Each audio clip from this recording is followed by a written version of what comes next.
అసలే non local. ఆపై తానొక్కడే ఉండి మీ పనులు చేసి పెడతానని హామీ ఇస్తేనే గెలిపించిన పరిస్థితి. తీరా గెలిచాక ఎమ్మెల్యే అయితే హైదరాబాద్ లేకుంటే సూర్యాపేట షటిల్ కొడుతున్నారట. ఒకవేళ వచ్చినా సుడిగాలి పర్యటన చేసి చలో హైదరాబాద్ అంటున్నారట. దీంతో ప్రత్యర్థి పార్టీ అభ్యర్థులతో పాటు ఇక్కడ పార్టీ టికెట్ ఆశించి భంగపడ్డ వారు కూడా సెటర్లు వేస్తున్నారట. ఎందుకిలా జరిగింది? ఆ నియోజకవర్గ ఓటర్ల అసలు సమస్యలేంటి? ఇప్పుడు చూద్దాం. మహబూబాబాద్ జిల్లా డోర్నకల్ నియోజకవర్గం అంటేనే కాంగ్రెస్ కు కంచుకోట. ఇక్కడి ప్రజలకు కాంగ్రెస్ అంటే ఎనలేని అభిమానం.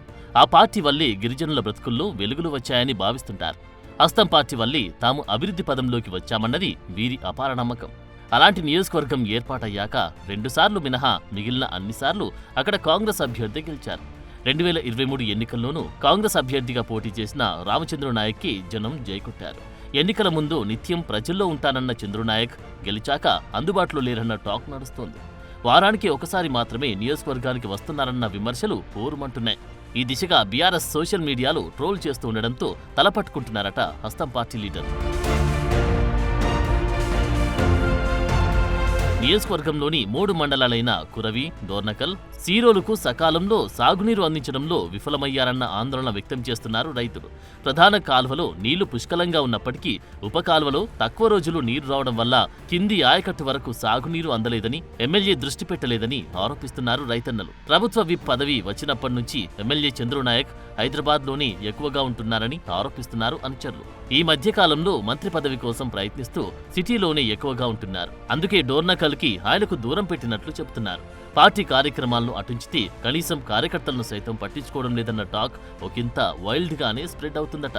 మండల అధ్యక్షులే సుప్రీం అని చెప్పడం వల్ల కింది స్థాయి కార్యకర్తలు అసలు ఎమ్మెల్యేని కలవలేకపోతున్నామన్న ఆవేదన వ్యక్తమవుతుందట. ఎన్నికల ముందు కష్టపడ్డ వారికి తగిన గుర్తింపు లేదని పార్టీ శ్రేణులు తీవ్ర అసంతృప్తి వ్యక్తం చేస్తున్నారట. నియోజకవర్గంలో సాగునీరు సమస్యలున్న ఎమ్మెల్యే నాయక్ అసలు పట్టించుకోవడం లేదని స్థానికుల ఆగ్రహావేశాలు వ్యక్తం చేస్తున్నారట. పంటలకు సాగునీరు, గ్రామాలకు తాగునీటి సమస్యలు తీర్చే నాయకుడే లేకుండా పోయారని నియోజకవర్గ ప్రజలు వాపోతున్నారట. బేసిక్గా రామచంద్ర నాయక్ నాన్ లోకల్. ఎన్నికల ముందు ఈ ప్రస్తావన వచ్చినప్పుడు తానిక్కడే ఉండి స్థానిక సమస్యలు తీర్చుతానని హామీ ఇచ్చి గెలిచిన పరిస్థితి. మాటిచ్చారు కదా అని గెలిపిస్తే తమను అసలు పట్టించుకోవడం లేదని వాపోతున్నారట డోర్నకల్ ఓటర్లు. ఆయన గెలిచాక హైదరాబాద్ టు సూర్యాపేటగా షటిల్ కొడుతున్నారనే విమర్శలు వినిపిస్తున్నాయి. ఎమ్మెల్యే నాయక్ అయితే హైదరాబాద్ లేదంటే సూర్యాపేటలోని ఎక్కువగా ఉంటున్నారని, ఏదో అమాసపున్నానికోసారి నియోజకవర్గానికి వస్తున్నారని చెబుతున్నారు. ఆ వచ్చినప్పుడు కూడా సుడిగాలి పర్యటన చేసి తిరిగి చలో హైదరాబాద్ అంటున్నారట. ఈ విషయంపై పార్టీ క్యాడర్ తీవ్ర నిరుత్సాహం వ్యక్తం చేస్తుందట. ఈ నాన్ లోకల్ ఎమ్మెల్యే అనే ట్యాగ్ లైన్ తో బీఆర్ఎస్ సోషల్ మీడియాలో చెడుగుడు ఆడేస్తుందట. మాజీ ఎమ్మెల్యే రెడ్డినాయక్ అయితే స్థానికేతరుణ్ణి ఎంపిక చేసుకున్నారుగా, అనుభవించండి అంటూ నియోజకవర్గ ఓటర్లపై సెటైరు వేస్తున్నారట. ప్రతిపక్ష పార్టీలంటే అలాగే ఉంటాయని లైట్ తీసుకోవడానికి లేకుండా పోతుందట. ఇక్కడ కాంగ్రెస్ టికెట్ ఆశించి భంగపడ్డవారు కూడా సేమ్ టు సేమ్ అలాగే కామెంట్ చేస్తున్నారట. దీంతో కాంగ్రెస్ క్యాడర్ కి ఏం చేయాలో అసలు పాల్పోవడం లేదట. ఇవన్నీ ఇలా ఉంచితే కేబినెట్ విస్తరణ నేపథ్యంలో రామచంద్రనాయక్ మంత్రి పదవిని ఆశిస్తున్నారు. ఆయన మంత్రి పదవి కోసం హైదరాబాద్ లో ఉంటూ పార్టీ పెద్దలను కలుసుకోవడం ఒక దినచర్యగా మార్చుకున్నారని తెలుస్తోంది. అయితే ఈ అంశం పైన కొన్ని కామెంట్లు వినిపిస్తున్నాయి. మంత్రి పదవి వచ్చే టైం వస్తే అదిలాగూ ఆగదు. మీరెళ్లి మంతనాలు చేయగాని మంత్రి పదవి రాదు. ముందు నియోజకవర్గంలోని ఓటర్లకు నిత్యం అందుబాటులో ఉండండి. ఇటు క్యాడర్కి అటు ఓటర్లకు అనునిత్యం టచ్లో ఉండండి. ఆపై మంత్రి పదవి ఆశించండి. అప్పుడు మీరు ఆశించింది వస్తుందని వీరు బాహటంగానే అంటున్నారట. అయితే రామచంద్రనాయక్ అనుచరులు మాత్రం ఇందుకు భిన్నమైన వాదనలు వినిపిస్తున్నారట. ఎమ్మెల్యే మంత్రి పదవి కోసం హైదరాబాద్లో కాలయాపన చేయడం లేదని చెబుతున్నారట.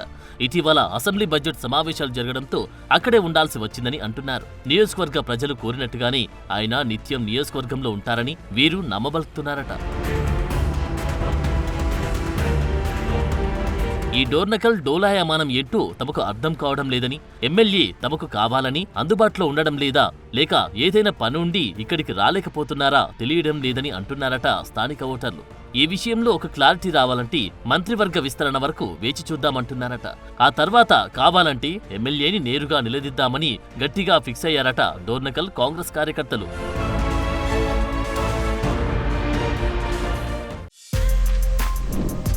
For more videos like this, subscribe Big TV channel.